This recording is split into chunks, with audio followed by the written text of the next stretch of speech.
नमस्कार मित्रांनो, स्वागत आहे तुमचं आपली योजना या यूट्यूब चॅनलवर तुम्ही नवीन असाल तर चॅनलला नक्की सबस्क्राईब करा। तर मित्रांनो, मुख्यमंत्री माझी लाडकी बहीण योजना या योजनेचा अर्ज कसा भरायचा याचा व्हिडिओ आपण चॅनलवर टाकलेला आहे। जर तुम्हाला अर्ज कसा भरायचा हा व्हिडिओ बघायचा असेल तर त्या व्हिडिओची लिंक मी खाली डिस्क्रिप्शन मध्ये दिलेली आहे, त्या लिंकवर क्लिक करून तुम्ही व्हिडिओ हा बघू शकता। तर मित्रांनो, आता राहिला प्रश्न हा की अर्जासोबत जे हमीपत्र येते ते हमीपत्र कसे भरायचे। तर मित्रांनो, तुम्हाला पण हमीपत्र भरायचे असेल तर व्हिडिओ हा नक्की शेवटपर्यंत बघा। जर चुकून तुम्ही व्हिडिओ पूर्ण नाही बघितल्यावर तुम्हाला मुख्यमंत्री माझी योजना याद्वारे प्रत्येक महिन्याला जे काही 1500 रुपये भेटणार आहे, तर त्यामध्ये तुम्हाला कोणतीही अडचण येऊ शकते। त्यामुळे हमीपत्र कसे भरायचे यासाठी म्हणतो की व्हिडिओ हा नक्की शेवटपर्यंत बघा, अन्यथा तुमचे 1500 रुपये जातील। तर मित्रांनो, हमीपत्राचा डेमो तुम्ही या ठिकाणी बघू शकता।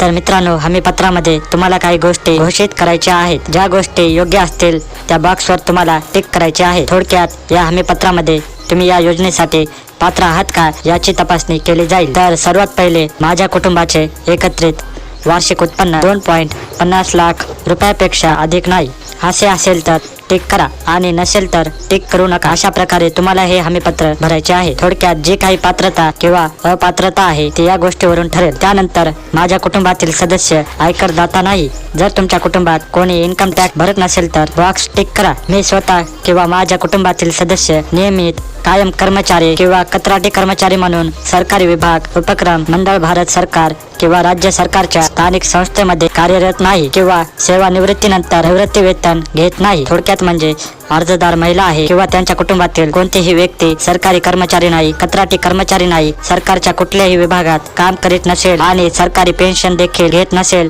तर या बॉक्सवर टिक करा। त्यानंतर मी शासनाच्या इतर विभागामार्फत राबविण्यात येणाऱ्या 1500 रुपयापेक्षा जास्त रकमेच्या आर्थिक योजनेचा लाभ घेतलेला नाही, म्हणजेच लाडकी बहीण योजना यामध्ये भेटणारे 1500 रुपये याच्या व्यतिरिक्त कुठल्याही सरकारी योजनेतून तुम्ही त्याच्यापेक्षा जास्त रक्कम लाभाच्या स्वरूपात घेत नसाल तर हा बॉक्स टिक करा। जर तुम्हाला इतर कोणत्याही योजनेतून 1500 पेक्षा जास्त किंवा कमी रुपये भेटत असतील तर बॉक्सवर क्लिक करू नका। त्यानंतर माझ्या कुटुंबातील सदस्य विद्यमान किंवा माजी खासदार किंवा आमदार नाही नसेल तर टिक करा। माझ्या कुटुंबातील सदस्य भारत सरकार किंवा राज्य सरकारच्या बोर्ड, कॉर्पोरेशन, बोर्ड उपक्रमाचे अध्यक्ष, उपाध्यक्ष, संचालक सदस्य नाहीत असे असेल तर टिक करा आणि नसेल तर टिक करू नका। त्याखाली माझ्या कुटुंबातील सदस्याचे संयुक्तपणे 5 एकरपेक्षा जास्त शेत जमीन नाही नसेल तर ह्या बॉक्सवर टिक करा। जर तुमची जमीन 5 एकरपेक्षा जास्त असेल तर हा बॉक्स टिक करू नका। यानंतर माझ्याकडे किंवा माझ्या कुटुंबातील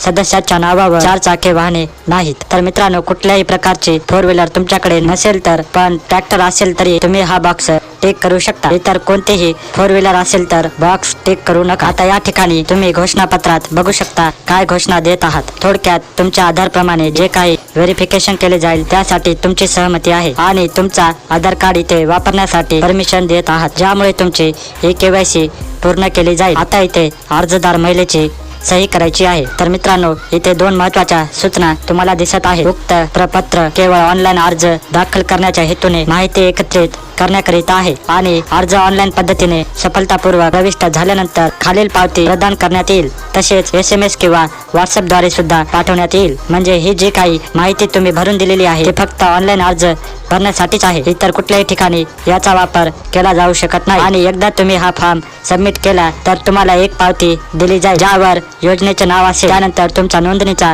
क्रमांक असेल आणि ज्याने अर्ज स्वीकारला आहे त्याची सही इथे असेल। तसेच ही पावती SMS द्वारे किंवा WhatsAppवर तुम्हाला पाठवली जाईल। तर मित्रांनो, अशा प्रकारे ऑफलाईन तुम्हाला मुख्यमंत्री माझी लाडकी बहीण योजनेचा अर्ज भरायचा आहे। त्यासोबत हे हमीपत्र आणि नमूद केलेले कागदपत्र जोडायचे आहे आणि हा अर्ज पूर्णपणे भरून संबंधित अंगणवाडी केंद्रामध्ये जमा करायचा आहे। तर मित्रांनो, ही माहिती फार महत्त्वाची आहे, तर इतर मित्रांना हा व्हिडिओ नक्की शेअर करा। तर मित्रांनो, अशा प्रकारे तुम्ही पण अर्ज आणि हमीपत्र सबमिट करून महिन्याचे 1500 रुपये कमावू शकता। तर मित्रांनो, व्हिडिओ आवडल्यास व्हिडिओला लाईक करा, कमेंट करा आणि चॅनलला सबस्क्राईब करा। पुन्हा भेटूया अशाच एका व्हिडिओमध्ये। धन्यवाद।